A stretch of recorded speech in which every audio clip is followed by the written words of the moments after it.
అమ్మాయిలు అంత ఈజీగా ఒప్పుకోరు సార్. మనమే ఒప్పించాలి. వాళ్ళ పట్ల ఇంట్రెస్ట్ పే చేయాలి, సిన్సియర్ గా పట్టించుకోవాలి, ఓపిక ఉండాలి sir.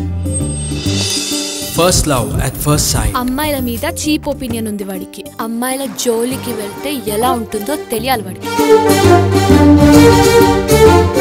Second love at first sight. డాక్టర్లు ఇంజనీర్లు అవడానికి 5 ఏళ్ళు కష్టపడుతున్నారు. ఒక అమ్మాయికి లవ్ రావడానికి ఆ మాత్రం కష్టపడలేమా? కాఫీ తాగుదామా? షాపింగ్ మాల్ కి వెళ్దాం. ఇది లేడీస్ సెక్షన్. కార్ ఇస్తే చాలు. ఈయన చూస్తుంటే సాఫ్ట్వేర్ ఇంజనీర్ లా లేడు, సోఫా సెట్లు కుట్టేవాళ్ళ ఉన్నాడు. నో ఎక్కున బండి, వచ్చేటప్పుడు లేటే పోయేటప్పుడు లేటే అందిదా. కలిసి కాఫీ తాగడానికి వారం రోజులు టార్చర్ పెట్టాలా? ఎంత ఫ్రెండ్ అయితే మాత్రం మన మధ్య తనెందుకు? అమ్మాయిలు లవర్స్ మధ్య కుక్క పిల్లనే ఒప్పుకోరు, ఇంకో అమ్మాయిని ఎలా ఒప్పుకుంటారు? ఒక అమ్మాయి వదిలించుకోవాలని ఎప్పుడు అనుకుంటుందో తెలుసా? వీడు నా చుట్టూ 4 సార్లు తిరిగితే పడిపోతానని డౌట్ వచ్చినప్పుడు. లవ్ చేసిన అమ్మాయిని మోసం చేయడం కన్నా ఓడిపోవడమే మంచిది. వీడి లవ్ స్టోరీ చాలా కొత్తగా ట్రెండీగా ఉంది. Love you two, love you two. నేను మీ ఇద్దరిని లవ్ చేస్తున్నాను.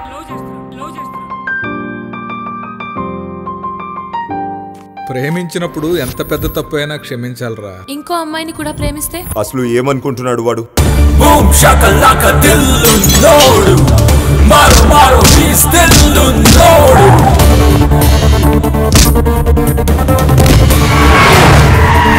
సడన్ గా వదిలేయడానికి వాడు హ్యాబిట్ కాదు నాన్న, అడిక్షన్.